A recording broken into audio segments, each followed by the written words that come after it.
Shalom Christ-like people, mari kita simak Warta Jemaat minggu ini. Christ-like people, memasuki bulan keluarga dan menjelang hari ulang tahun GKI Manyar pada bulan September, mari kita meriahkan kebersamaan kita melalui online fun games dan ramah tamah virtual. Kita akan bersekutu dan bermain games bersama keluarga besar GKI Manyar. Pastikan Anda dan keluarga hadir dalam acara ini pada Minggu, 5 dan 26 September 2021, pukul 11 siang, melalui aplikasi Zoom. Bagi Anda yang berminat mengikuti Family Fun Games, mari mendaftarkan diri melalui tautan yang tertera di layar. Pendaftaran akan ditutup pada Sabtu, 4 September 2021, pukul 4 sore, waktu Indonesia bagian Barat. Keluarga yang beragam adalah milik Tuhan. Mari kita merawatnya dengan kasih dan sukacita. Halo Oma Opa, melebihi indahnya cinta pertama pada seseorang, Tuhan adalah pribadi yang setia dan begitu mengasihi kita. Mari bersama-sama kita bersekutu dalam persekutuan Komisi Senior dengan tema First Love pada Kamis, 9 September 2021, pukul 10 pagi, menggunakan aplikasi Zoom dengan meeting ID dan password seperti yang tertera di layar. Persekutuan ini akan dilayani oleh Penatua Katalia Kurnia Gunawan. Kiranya kasih Tuhan senantiasa melingkupi setiap kita. Telah hadir tim Crisis Center Suluh COVID-19 untuk mendukung dan menjembatani serta memberikan informasi akurat dan terpercaya terkait penanggulangan COVID-19 bagi jemaat GKI Manyar. Bagi jemaat yang terpapar COVID-19, serta membutuhkan layanan cepat instansi medis, tim Suluh COVID-19 akan membantu jemaat di tengah krisis pandemi ini. Jemaat juga dapat mengikuti Instagram GKI Manyar untuk mengakses informasi terkini mengenai COVID-19. Tim Suluh akan sesegera mungkin menjangkau dan melayani jemaat yang membutuhkan. Bagi jemaat ataupun simpatisan GKI Manyar yang dinyatakan positif COVID-19, serta membutuhkan dukungan berupa makanan sehari-hari, dapat menghubungi chat center GKI Manyar di nomor 0811 384 800 dengan format tolong spasi suluh untuk menerima pelayanan dapur gereja. Semoga pelayanan ini dapat membantu jemaat, khususnya bagi yang sedang menjalani isolasi mandiri. Bagi teman-teman pemuda dan remaja, jangan lewatkan kebaktian dan persekutuan Komisi Pemuda Remaja GKI Manyar. Jadwal dan tema kebaktian serta persekutuan pada bulan Agustus ini dapat teman-teman saksikan seperti yang tertera pada layar. Yuk, ajak teman sebanyak-banyaknya dan mari kita bersekutu bersama. Follow juga sosial media Christ-like Youth melalui Instagram dan Line untuk mendapatkan informasi terbaru seputar Komisi Pemuda Remaja. Sampai jumpa teman-teman! Demikianlah Warta Jemaat GKI Manyar minggu ini. Selamat hari Minggu, selamat beribadah, dan Tuhan Yesus memberkati. Shalom Christ-like Youth. Mari beribadah bersama Komisi Pemuda dan Remaja GKI Manyar pada hari Minggu pukul 9.30 secara daring menggunakan aplikasi Zoom dengan ID dan password yang tertera pada layar. Dan juga ajak teman-teman kamu untuk bersekutu dan berdoa bersama dalam kegiatan Together in Prayer setiap hari Sabtu pukul 7 malam secara daring melalui aplikasi Zoom dengan ID dan password yang tertera pada layar. Untuk informasi lebih lanjut, dapat menghubungi kami melalui Line @ChristLikeYouth atau Instagram ChristLikeYouth. Demikian pengumuman pada hari ini. Selamat hari Minggu, selamat beribadah, Tuhan Yesus memberkati.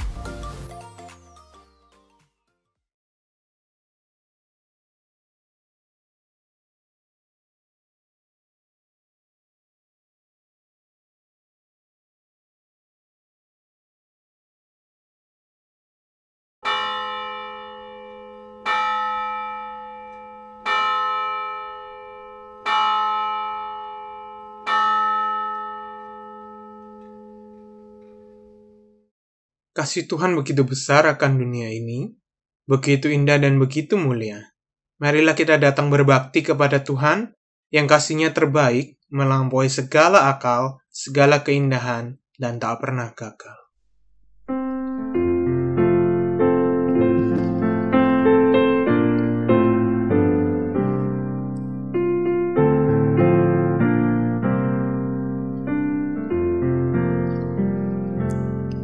Seindah siang disinari terang, cara Tuhan mengasihiku.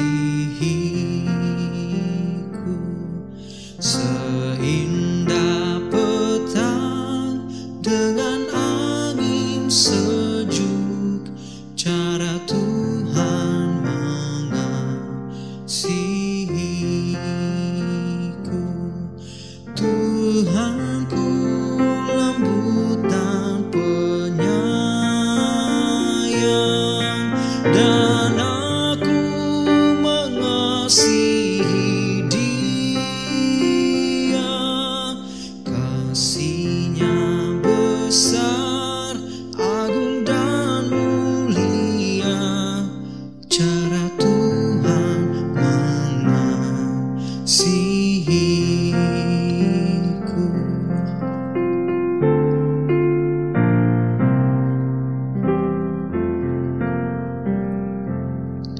Sedalamnya laut, seluas angkasa, cara Tuhan mengasihiku. Seharum kembang yang tetap semerbak, cara Tuhan mengasihiku. Damai-Nya tetap besertaku, dan sorgalah pengharapanku. Hidupku tentram, ku nikmati penuh, cara Tuhan mengasihiku.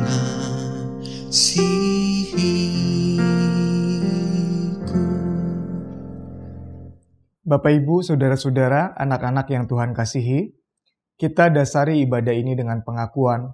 Pertolongan kepada kita adalah di dalam nama Tuhan yang menciptakan langit dan bumi dan yang tidak pernah meninggalkan perbuatan tangannya.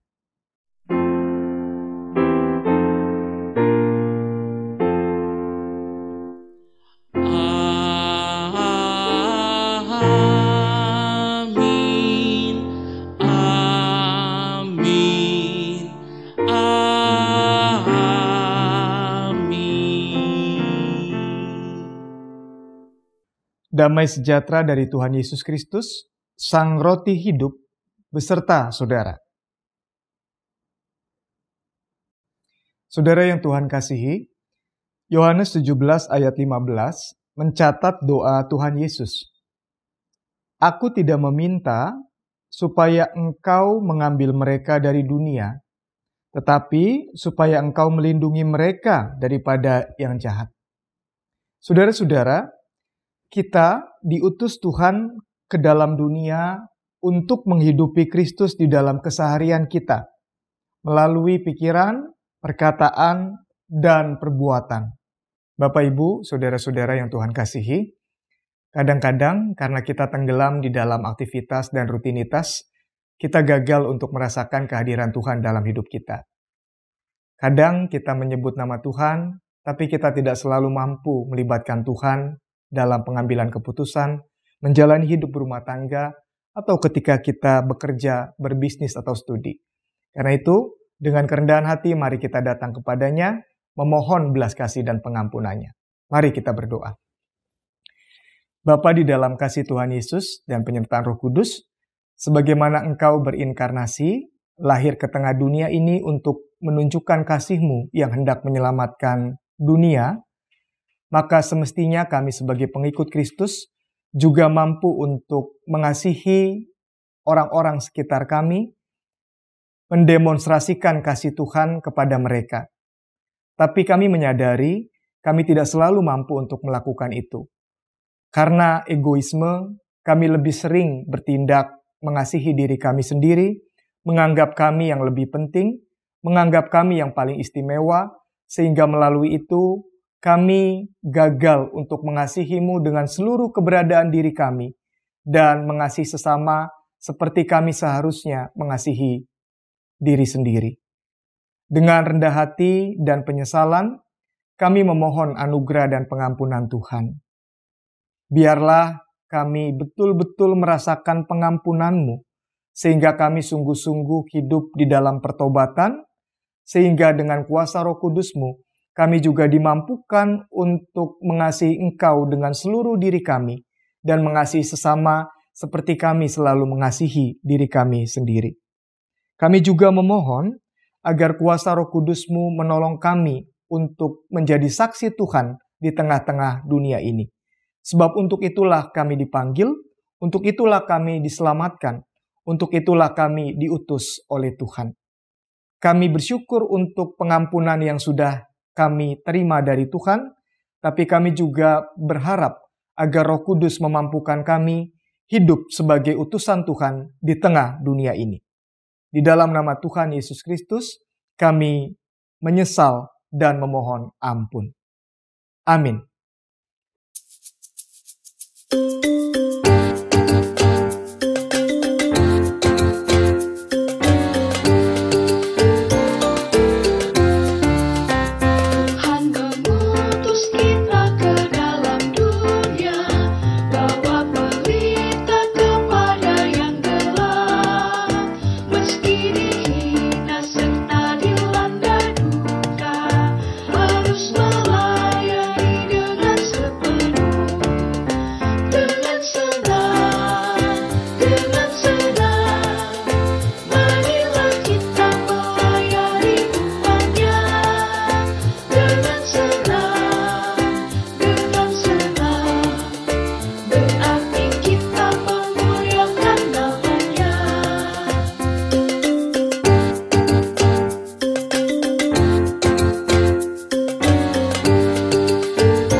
Bapak, Ibu, saudara-saudara, anak-anak yang beribadah bersama-sama, sebelum mendengarkan firman Tuhan, mari kita berdoa.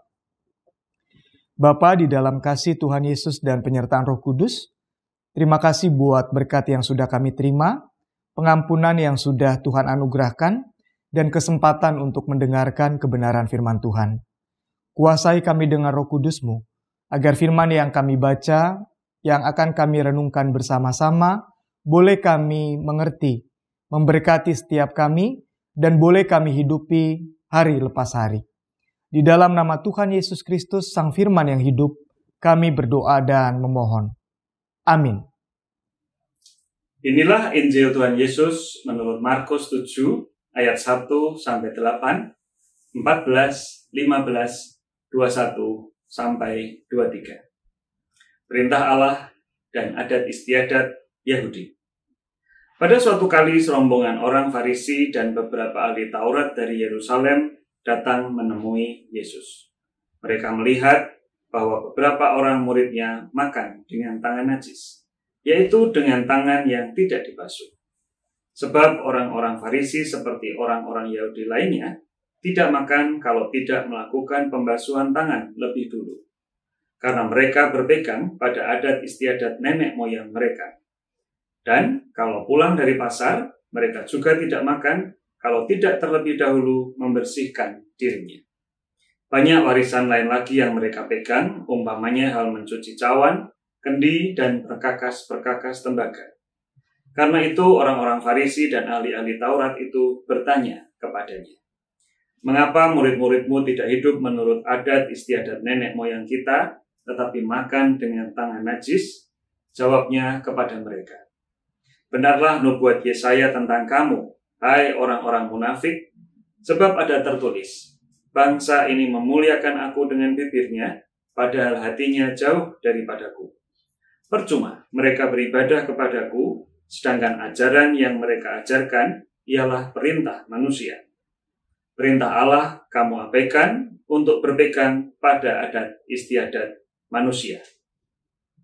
Lalu Yesus memanggil lagi orang banyak dan berkata kepada mereka, "Kamu semua, dengarlah kepadaku dan camkanlah. Apapun dari luar yang masuk ke dalam seseorang tidak dapat menajiskannya. Tetapi apa yang keluar dari seseorang, itulah yang menajiskannya. Sebab dari dalam, dari hati orang, timbul segala pikiran jahat, percabulan, pencurian, pembunuhan, perzinahan, keserakahan, kejahatan, kelicikan, hawa nafsu, iri hati, hujat, kesombongan, kebebalan. Semua hal-hal jahat ini timbul dari dalam dan menajiskan orang." Bapak, Ibu, saudara-saudara, anak-anak yang Tuhan kasihi, demikianlah berita kitab suci. Kita yang berbahagia adalah kita yang mendengar dan memelihara firman-Nya dengan setia. Haleluya.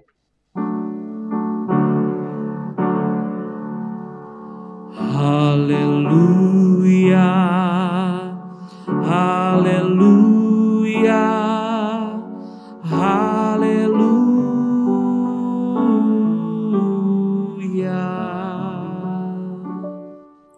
Saudara-saudara, ada fakta menarik tentang hubungan antara hidup beragama dengan kebahagiaan. Hidup beragama dengan kebahagiaan. Negara-negara yang penduduknya paling berbahagia, menurut survei dari PBB lewat Sustainable Development Solution Network, ternyata masyarakatnya itu tidak menganggap penting agama. Sekali lagi, bangsa yang penduduknya berbahagia adalah bangsa yang tidak terlalu menganggap penting agama. Sebaliknya, bangsa atau negara-negara yang menganggap penting agama, ternyata tingkat kebahagiaan penduduknya itu rendah. Negeri kita salah satunya.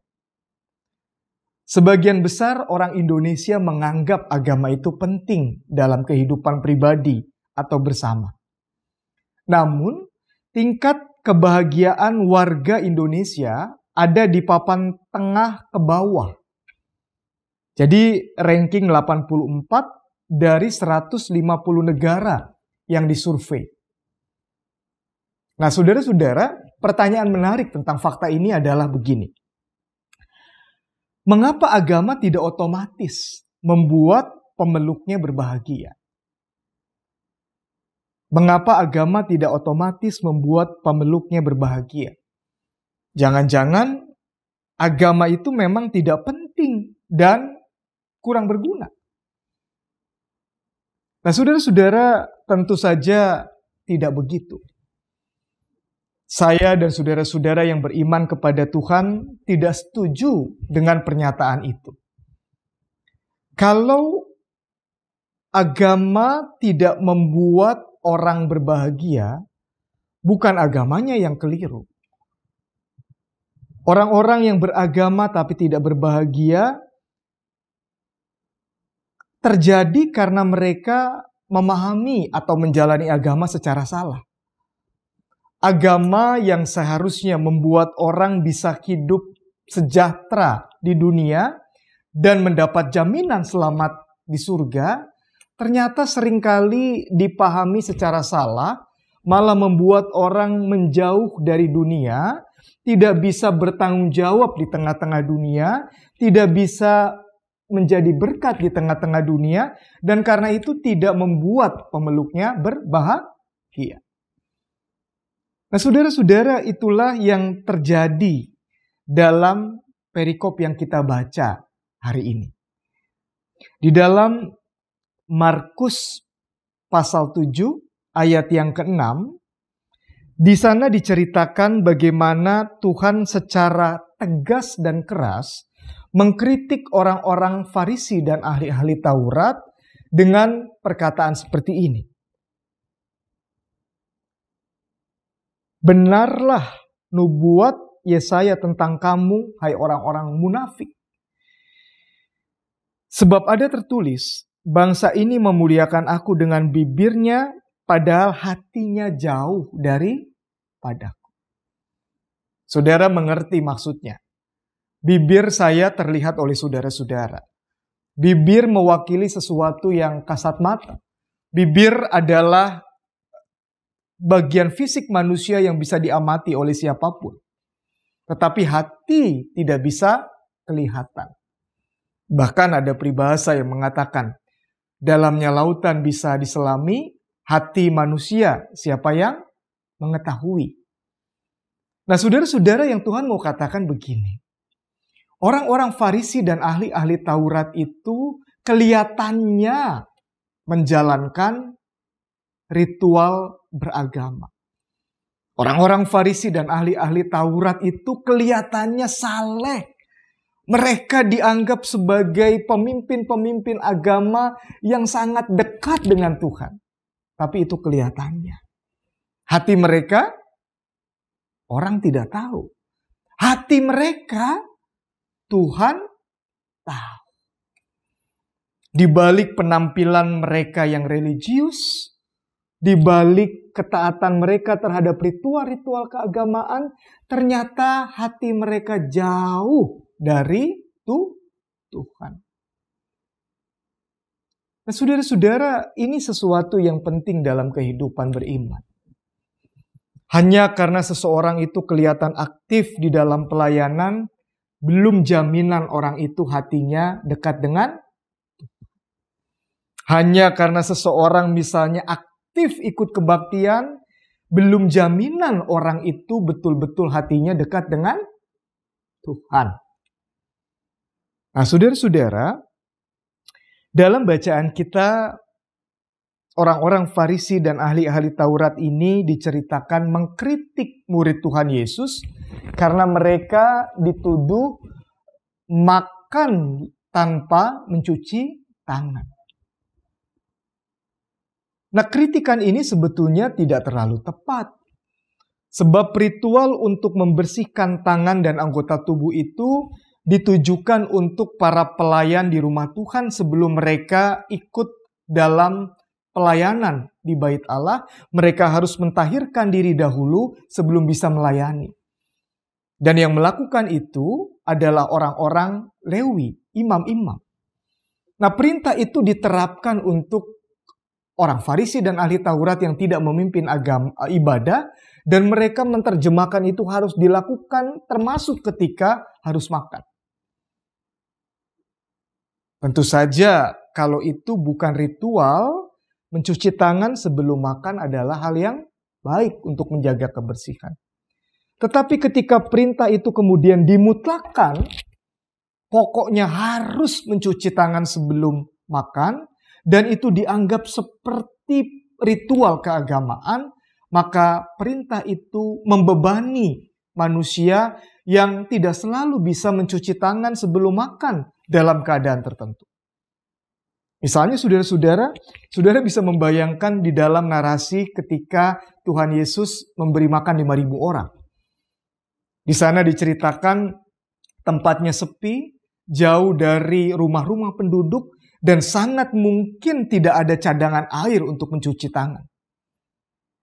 Pada saat itu orang banyak kelaparan, lalu Tuhan melakukan mukjizat, mengubah 5 roti dan 2 ikan dan memberikan makanan dalam keadaan lapar dan darurat. Maka sangat-sangat bisa diterima kalau mereka makan dulu tanpa mencuci tangan. Kali lain kalau ada air, tentu saja mereka perlu mencuci tangan dan menjaga kebersihan lalu makan. Tetapi ketika ada saat-saat darurat yang tidak memungkinkan orang melakukan tradisi mencuci tangan sebelum makan, maka tidak boleh disudutkan. Maka tidak boleh kemudian agama itu menjauhkan orang dari tanggung jawab untuk memelihara kehidupan. Jangan demi aturan-aturan tertentu, kehidupan manusia tidak dipelihara dan diperhatikan. Jadi karena itu, Tuhan Yesus mengatakan kepada orang Farisi dan ahli-ahli Taurat, kamu cuma menghafal perintah-perintah manusia dalam ritual agama. Kamu seakan-akan dekat dengan agama, tapi hatimu jauh daripada Tuhan. Saudara-saudara, ini hal yang penting yang Tuhan mau katakan kepada kita saat ini. Agama tidak boleh menjauhkan kita dari dunia. Agama tidak boleh menjauhkan kita dari tanggung jawab untuk memelihara kehidupan manusia. Dalam konteks pandemi COVID-19 ini misalnya, tidak boleh kalau ada agama atau gereja yang mengajarkan pokoknya ibadah harus berjalan. Jangan takut untuk ibadah onsite. Tuhan menjaga, Tuhan memelihara, dan kita tidak akan terinfeksi virus SARS-CoV. Itu bohong, itu salah. Itu menjauhkan orang dari kehidupan dan tanggung jawab merawat kehidupan. Saudara-saudara, yang penting juga kita perhatikan dalam rumusan yang positif, maka kalau agama tidak boleh menjauhkan orang dari dunia atau tanggung jawab merawat kehidupan, agama seharusnya menolong saya dan saudara-saudara merasakan, mengalami kedekatan hati dengan Tuhan. Maka ini yang Tuhan ingin tanyakan kepada kita di hari ini. Ketika saudara-saudara menjalani hidup beragama, apakah saudara seakan-akan beragama, saleh, menjalani ritual, mentaati aturan-aturan keagamaan, tapi apakah hati saudara betul-betul terhubung dengan Tuhan? Apakah hati saudara betul-betul mengalami cinta kasih Tuhan? Apakah hati saudara sungguh-sungguh merasakan Tuhan baik dan tidak pernah meninggalkan saudara, termasuk di tengah-tengah pandemi COVID-19 ini? Saudara-saudara, hati adalah pusat motivasi, tujuan hidup. Maka yang hendak dikatakan lewat ayat ini begini. Agama itu mestinya membuat orang punya motivasi, tujuan hidup yang betul-betul baik karena hatinya sudah menerima lebih dulu kebaikan dan kasih Tuhan. Dalam pengertian seperti itu, saudara memahami kenapa di dalam ayat 14 dan ayat yang ke-15, di sana Tuhan Yesus kemudian menjelaskan bahwa yang najis itu bukan pertama-tama soal apa yang masuk dari mulut, bahwa yang najis itu pertama-tama adalah apa yang keluar dari seseorang. Jadi ketika para murid dan Yesus makan sebelum mencuci tangan karena keterpaksaan, bukan karena tidak mau menjaga kesehatan, itu masih bisa diterima karena untuk menjaga kehidupan. Jadi itu bukan suatu yang najis menurut agama. Yang justru najis dan berbahaya adalah apa yang keluar dari seseorang. Nah, saudara-saudara, apa yang keluar dari seseorang itu adalah perkataan, tindakan, sikap hidup. Nah, sekali lagi, itu bersumber dari hati. Dalam bahasa Ibrani, hati berasal dari kata leb, yang artinya motor penggerak, motivasi kenapa saya melakukan sesuatu, tujuan kenapa saudara bekerja, berumah tangga, mendidik anak, berusaha. Apa yang betul-betul menjadi passion saudara itu berasal dari bagian terdalam manusia dan itu disebut sebagai hati. Nah, saudara-saudara, Tuhan mengatakan yang najis itu adalah apa yang kelihatan manusia yang bersumber dari hati manusia. Apa yang kelihatan manusia yang bersumber dari hati manusia. Orang-orang yang seakan-akan beragama, tapi hatinya tidak ketemu dengan Tuhan, hatinya tidak merasakan kasih dan kebaikan Tuhan, dirinya tidak pernah mengalami berkat-berkat dan penyertaan Tuhan, hatinya itu tidak mampu mendorong dia untuk mengeluarkan hal-hal yang baik, hal-hal yang benar, hal-hal yang indah, hal-hal yang kudus, hal-hal yang mulia. Nah, saudara-saudara, ini yang kedua yang Tuhan mau katakan kepada kita. Apakah ibadah atau keagamaan yang kita jalani, saya dan saudara-saudara jalani, betul-betul membuat hati kita itu merasakan kedekatan dengan Tuhan. Sehingga apa yang keluar, nampak, memancar dari hidup kita tidak lain dan tidak bukan selain cinta kasih Allah yang sudah kita tampung dalam hati kehidupan, dalam hati atau kehidupan kita, sehingga itu memancar keluar menjadi sesuatu yang tidak najis di hadapan Tuhan dan menjadi berkat di hadapan sesama manusia. Jangan sampai keagamaan kita malah seperti keagamaan orang-orang Farisi dan ahli-ahli Taurat. Keagamaan yang seperti itu seakan-akan baik, tetapi tidak baik. Seakan-akan benar, tapi tidak benar. Seakan-akan saleh, tapi sesungguhnya tidak saleh. Keagamaan seperti itu malah mengeluarkan sesuatu yang najis, yang disebutkan di dalam ayat 20 dan 21 seperti ini. Apa yang keluar dari seseorang, itulah yang menajiskannya. Sebab dari dalam, dari hati orang, timbul segala pikiran jahat, percabulan, pencurian, pembunuhan, perzinahan, keserakahan, kejahatan, kelicikan, hawa nafsu, iri hati, hujat, kesombongan, kebebalan. Semua hal-hal jahat itu timbul dari dalam dan menajiskan orang.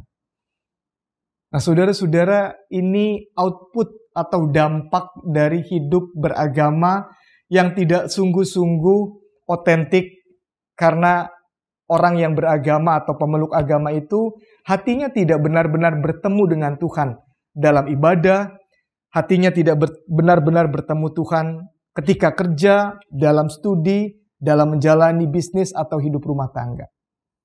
Misalnya, kita bisa mengevaluasi ketika menjalani atau mengikuti atau beribadah secara online saat ini, kira-kira saya dan saudara-saudara hatinya betul-betul terhubung dengan hati Tuhan atau tidak.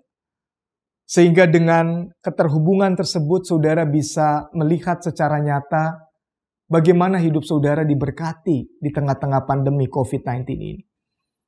Ada di antara saudara yang sakit, tapi dipulihkan dan dikuatkan. Ada di antara saudara-saudara yang sedih dan kehilangan anggota keluarga, karena dipanggil anggota keluarga saudara dipanggil Tuhan, tapi saudara mendapat kekuatan dari Tuhan. Ada di antara saudara yang bisnisnya terpuruk, tapi saudara bisa bertahan dan tetap optimis. Ada sesuatu yang baik di depan oleh karena Tuhan. Nah, pengalaman-pengalaman yang dirasakan hati seperti itu merupakan pengalaman keagamaan yang harusnya kita alami. Sehingga keagamaan kita, relasi kita dengan Tuhan lebih tepatnya, membuat saya dan saudara-saudara betul-betul bahagia. Sebab kita merasakan kasih dan kuasa Tuhan itu nyata, kita alami. Nah, kebahagiaan dan berkat yang diterima itulah, saudara-saudara, yang kemudian terpancar keluar, mengalir keluar, luber seperti air keluar, sehingga yang terjadi adalah kehidupan kita tidak mengeluarkan hal-hal yang buruk, negatif, jelek, seperti yang dikatakan di dalam ayat 22 dan 23 tadi. Nah, dalam pemahaman seperti itu, kita mengerti orang-orang yang dari mulutnya, dari pikirannya, dari perbuatannya mengeluarkan perbendaraan atau hal-hal yang buruk adalah orang-orang yang tidak pernah berbahagia. Mereka sepertinya saleh, tapi kesalehan dari keagamaan yang sepertinya seakan-akan itu tidak membuat mereka bahagia. Tidak membuat mereka bisa menjadi berkat dan berdampak bagi sesama. Hari ini saya dan saudara-saudara diminta untuk merenungkan kembali relasi dengan Tuhan.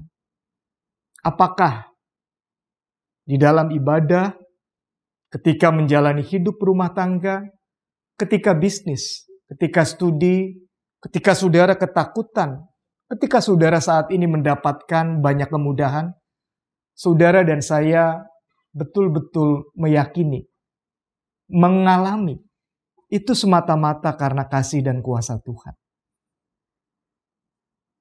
Kalau jawab saudara ya, maka hati saudara akan melimpah dengan syukur.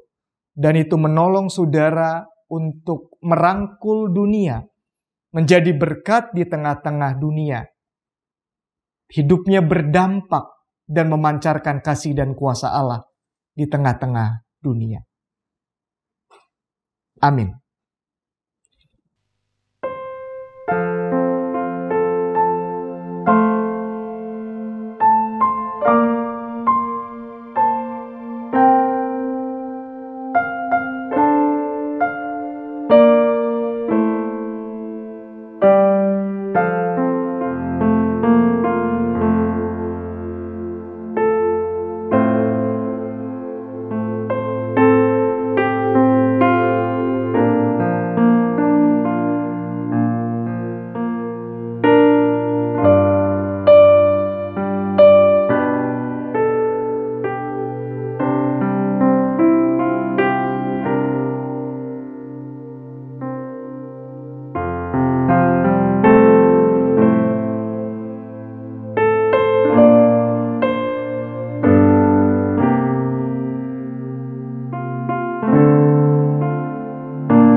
Marilah kita mengingat pengakuan pada baptisan kita bersama dengan umat Allah di masa lalu, masa kini, dan masa depan.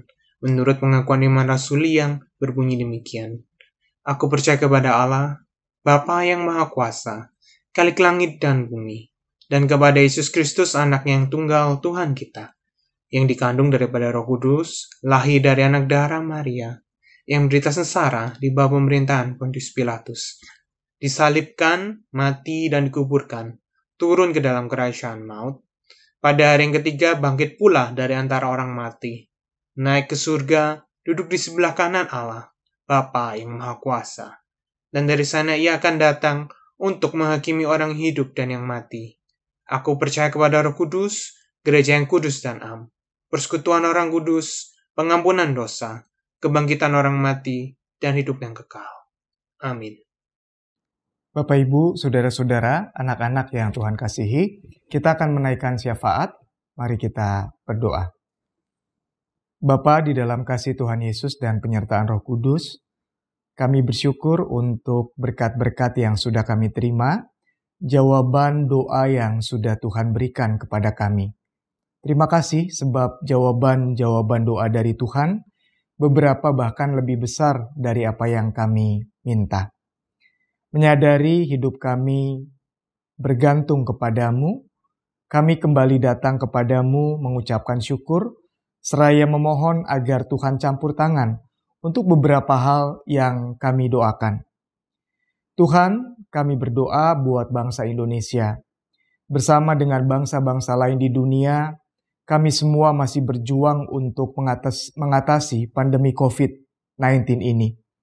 Berikan hikmat-Mu kepada pemimpin bangsa ini, juga kepada jajaran di bawahnya, agar mereka dapat memimpin dengan bijaksana, sehingga dapat memimpin rakyat Indonesia untuk menjaga protokol kesehatan, melakukan hal-hal yang diperlukan, sehingga rantai penularan COVID-19 bisa terputus.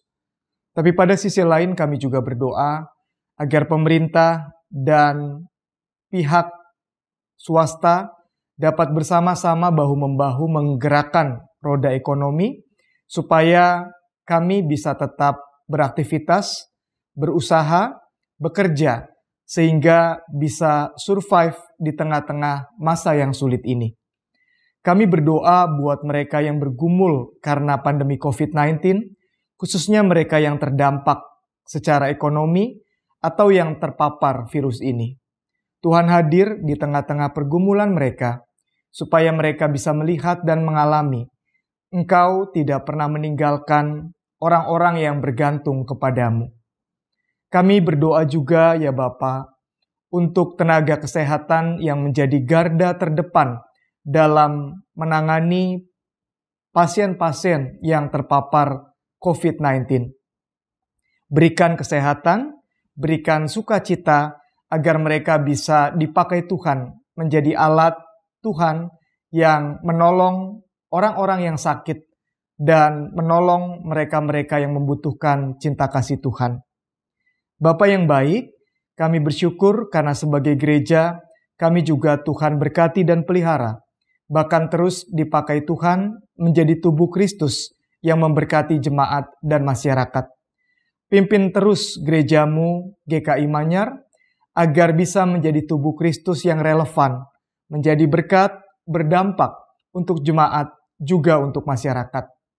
Bapa yang baik, kami serahkan ke dalam tangan-Mu kehidupan jemaat, kami yang bergumul karena sakit, kami yang bergumul secara ekonomi, kami yang merindukan campur tangan Tuhan di dalam bisnis, studi, dan pekerjaan atau rumah tangga. Kiranya Tuhan juga campur tangan, memberkati, menyertai, menolong kami melihat. Sesungguhnya kami tidak pernah sendiri menjalani pergumulan yang sedang kami hadapi. Bapa yang baik, kami juga memohon Engkau mendampingi, menyertai saudara-saudara kami, para lansia yang kesepian atau membutuhkan cinta kasih Tuhan. Inilah sebagian dari harapan kami. Seandainya harapan ini berbeda dengan kehendak Tuhan, ajar kami mengerti kehendak-Mu lebih baik daripada keinginan kami. Biarlah ya Kristus, kami juga dipimpin memasuki hari baru di pekan yang baru, agar apa yang kami rencanakan dan perbuat bukan saja berhasil, tapi pertama-tama bisa memuliakan nama-Mu. Kami serahkan rangkaian syafaat ini di dalam nama Tuhan Yesus Kristus yang sudah mengajar kami berdoa. Bapa kami yang di surga, dikuduskanlah nama-Mu. Datanglah kerajaan-Mu, jadilah kehendak-Mu di bumi seperti di surga. Berikanlah kami pada hari ini makanan kami yang secukupnya, dan ampunilah kami akan kesalahan kami, seperti kami juga mengampuni orang yang bersalah kepada kami. Dan janganlah membawa kami ke dalam pencobaan, tetapi lepaskanlah kami daripada yang jahat. Karena Engkaulah yang punya kerajaan dan kuasa dan kemuliaan sampai selama-lamanya. Amin. Saudara-saudari, mari kita memberi persembahan dengan berlandaskan pada firman Tuhan. Barang siapa mempunyai harta duniawi dan melihat saudaranya menderita kekurangan, tapi menutup pintu hatinya terhadap saudaranya itu, bagaimanakah kasih Allah dapat tetap di dalam dirinya? Anak-anakku, marilah kita mengasihi bukan dengan perkataan atau dengan lidah, tapi dengan perbuatan dan dalam kebenaran. 1 Yohanes 3 ayat 17 hingga 18.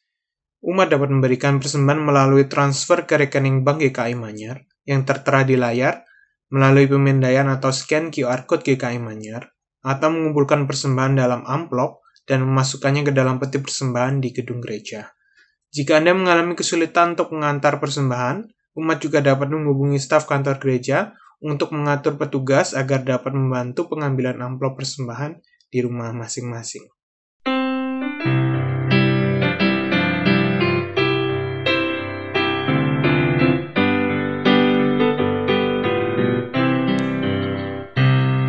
Nyanyikan kasih setia Tuhan selamanya, selamanya.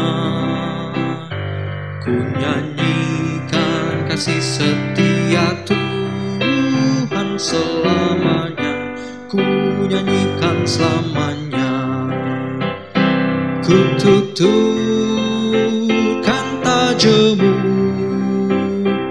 kasih setiamu Tuhan, ku tuturkan tajemu kasih setiamu turun-temurun. Ku nyanyikan kasih setia Tuhan selamanya, selamanya. Kasih setia Tuhan selamanya, ku nyanyikan selamanya. Bapak Ibu Saudara, mari kita membawa persembahan kita dalam doa. Mari kita berdoa. Pada Surga kami bersyukur kalau pada hari ini kami boleh memberikan persembahan kami, biar setiap persembahan yang kami berikan ini Tuhan boleh dipakai hanya untuk kemuliaan nama-Mu. Kami serahkan hidup kami juga Tuhan, terlebih lagi untuk biar kami boleh dipakai hanya untuk memuliakan nama-Mu dimanapun Kau tempatkan kami Tuhan. Biar kami boleh jadi saksi-Mu dan jadi berkat buat sekeliling kami Tuhan. Biar setiap orang boleh melihat Engkau di dalam setiap kami Bapa. Terima kasih Tuhan, kami serahkan setiap tangan yang mengelola persembahan ini biar boleh memakai hanya dengan takut akan Engkau dan nama-Mu saja yang boleh dipermuliakan. Terima kasih ya Bapa, hanya dalam nama Yesus kami berdoa. Amin. Bapak, Ibu, Saudara-saudara, anak-anak yang Tuhan kasihi, kepadamu telah diberitahukan apa yang baik dan yang sesuai dengan kehendak Allah. Berlakulah adil, hiduplah di dalam kasih dan kekudusan dengan selalu berserah pada pertolongan Tuhan.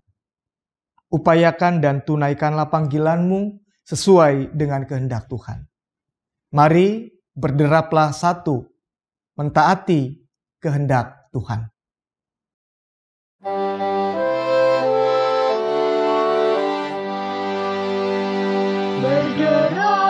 Berderaplah satu, bertegap langkahmu, junjunglah panggilannya, perjuangkan kasihnya, bergandengan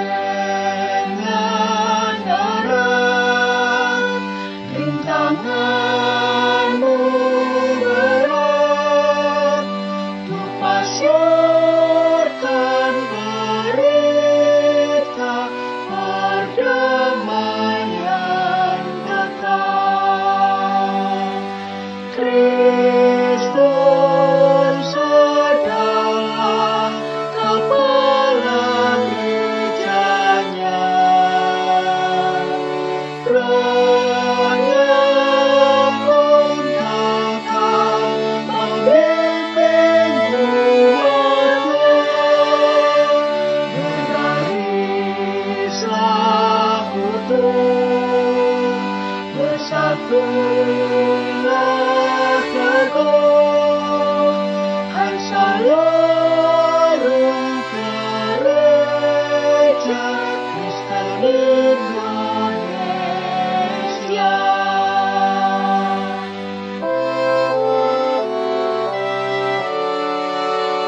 Bapak, Ibu, saudara-saudara, anak-anak yang Tuhan kasihi, teguhkanlah hatimu dengan keyakinan bahwa Allah senantiasa menuntun kita dalam setiap langkah yang kita jalani dan hembusan nafas kita. Terimalah berkat yang berasal dari Tuhan. Allah berjalan di depan untuk menuntun engkau. Allah berjalan di belakang untuk menopang dan menyokong engkau. Allah ada di sekelilingmu untuk menjaga dan memelihara engkau, sekarang bahkan sampai selama-lamanya.